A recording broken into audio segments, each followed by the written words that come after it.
नंदी, वासुकी, काफी समय बीत चुका है, क्यों न चलकर महादेव से भेंट कर ले। कदाचित अब तक तो महादेव का मन भी शांत हो गया होगा।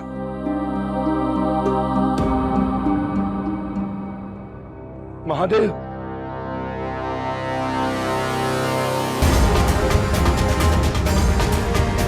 महादेव, महादेव, अब कहां चले गए महादेव? अब कहां चले गए महादेव? अब कहां चले गए महादेव? अब कहां चले गए महादेव?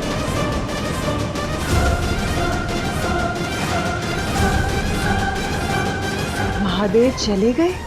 अर्थात अब असुरों का सृष्टि पे छाने का समय आ गया है।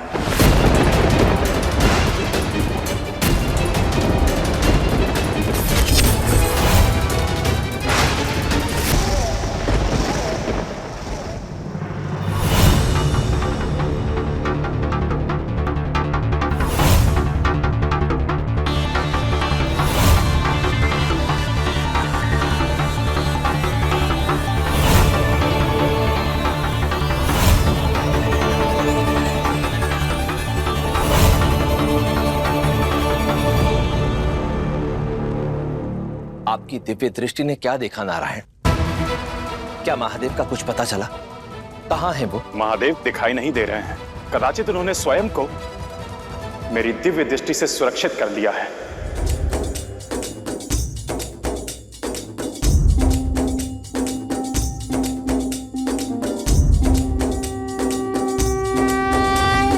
कर्पूरगौरं करुणावतारं संसारसारं भुजगेन्द्रहारं सदा वसन्तं हृदयारविन्दे भवं भवानी सहितं नमामि।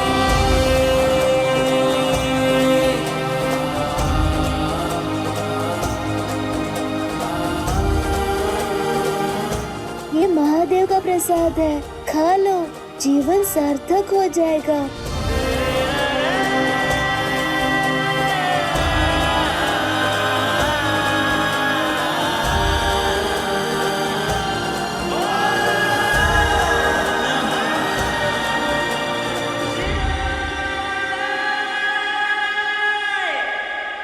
मैंने निर्णय ले लिया है।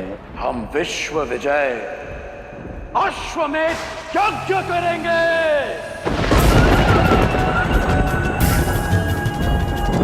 और ये यज्ञ मैं नहीं, महाराज बलि करेंगे। यज्ञ को भंग करने के दो ही साधन हैं, या तो जो यज्ञ पर बैठा हो उसका नाश, या फिर यज्ञ के अश्व को रोकने का प्रयास।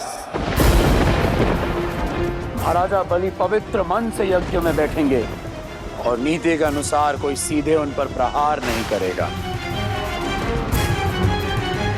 और यज्ञ के अश्व की सुरक्षा का दायित्व मेरा होगा।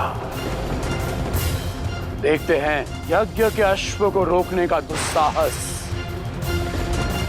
कौन करता है।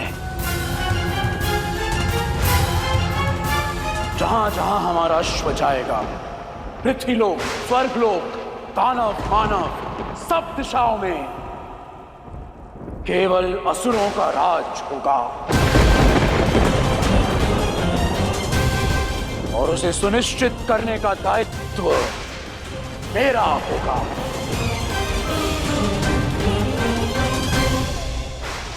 परंतु ताड़कासुर, असुर माता का प्रस्ताव भी उचित ही है।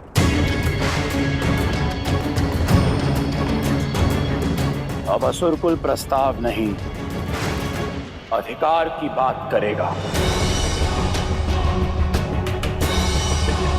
आपसे इस महान उद्देश्य के लिए सहयोग अपेक्षित है,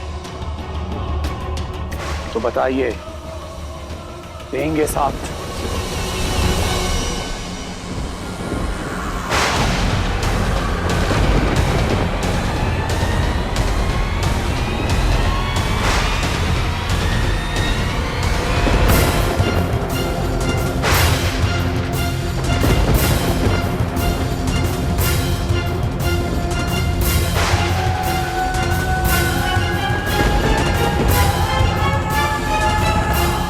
पुत्र।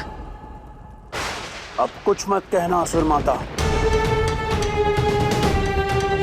पर और तपस्या का मार्ग तो पहले भी कई असुरों ने चुना था, उससे क्या हुआ? कुछ नहीं ना। इसलिए मेरी मानिए और जाकर गुरु शुक्राचार्य से यज्ञ सज करने का निवेदन कीजिए। रूठे हैं वो, और आप ही ने रुठाया है ना।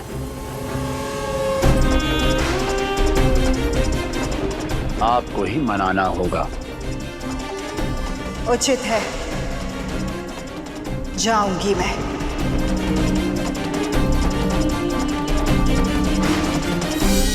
यज्ञ की तैयारियां आरंभ की जाए।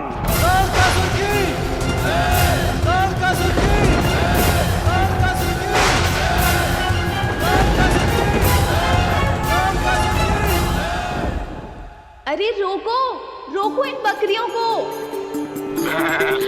देवी सुरेश्वरी भगवती गंगे त्रिभुवन तारणी तरल तरंगे शंकर मौलि विहारणी विमले मम मति राष्ट्रं तव पद कमले नमामि गंगे भजामि गंगे हर हर गंगे हर हर गंगे नमामि गंगे भजामि गंगे हर हर गंगे हर हर गंगे। बड़े विचित्र व्यक्ति हो आप। आपकी बकरियों में मेरी बकरी मिल गई और आपने रोका भी नहीं।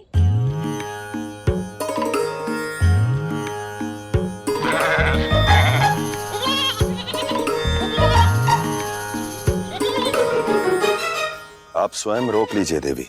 मैं हिमालय पुत्री गंगा हूँ। बकरियों को चराने का अनुभव मुझे नहीं है। वो तो मेरा मन था, इसलिए मेरे पिताश्री ने गडरिया के साथ मुझे यहाँ भेज दिया। मेरा गडरिया वहाँ पीछे रह गया है। लेकिन आप इस प्रकार के गडरिया हैं, इतना भी नहीं जानते कि बकरियां केवल अपने ही गडरिया की बात सुनती है। तो जाइए और उसे ले आइए। उसकी क्या आवश्यकता है? आप अपनी बकरियों को अलग कर लो तो स्वयं ही हमारी बकरियां अलग हो जाएंगी।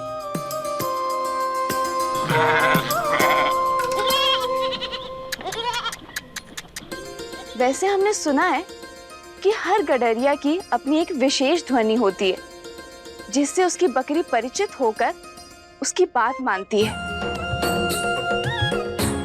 आप एक काम करिए, कहीं दूर जाकर ना अपनी विशेष ध्वनि से अपनी बकरियों को बुलाओ। इस प्रकार आपकी बकरियां आपके पास आ जाएंगी और हमारी बकरियां यहीं रह जाएंगी। हो गया ना समस्या का समाधान?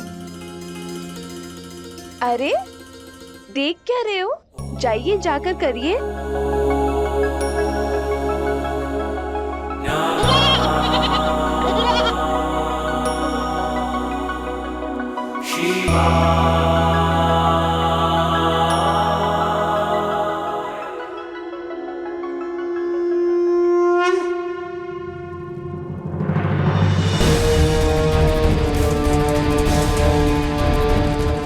यज्ञ आरंभ करो।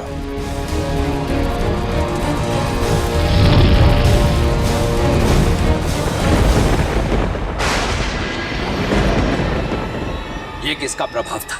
ये असुरों के अश्वमेध यज्ञ का प्रभाव है। बलि ने यज्ञ आरंभ कर दिया है और इस यज्ञ का प्रहरी स्वयं तारकासुर है। स्वाहा।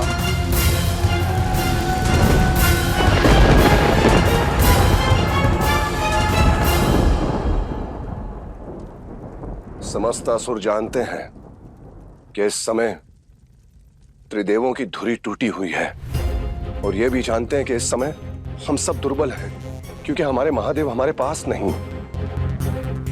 ऐसे में एक शत्रु वही करना चाहता है जो करने का उसका स्वप्न हो। ये असुर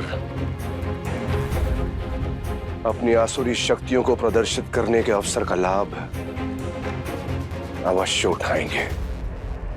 यदि ऐसा है देवर्षि नारद, तो ये असुर भयंकर भूल कर रहे हैं, क्योंकि भले ही महादेव ने संसार से अपनी दृष्टि फेर ली हो, परंतु ब्रह्मदेव और नारायण के आशीर्वाद से समस्त देवताओं की सुरक्षा के लिए देवराज इंद्र अभी भी उपस्थित है।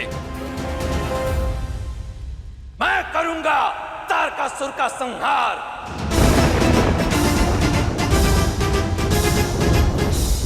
इंद्रदेव, ये इंद्रदेव सदैव व्याकुल होकर ही निर्णय लेते हैं और सदैव पछताते भी हैं। एक क्षण हमें कुछ बोलने भी नहीं दिया और समस्त असुर जाति का संहार करने निकल गए। हम न जाने इनके इस निर्णय का क्या परिणाम होगा।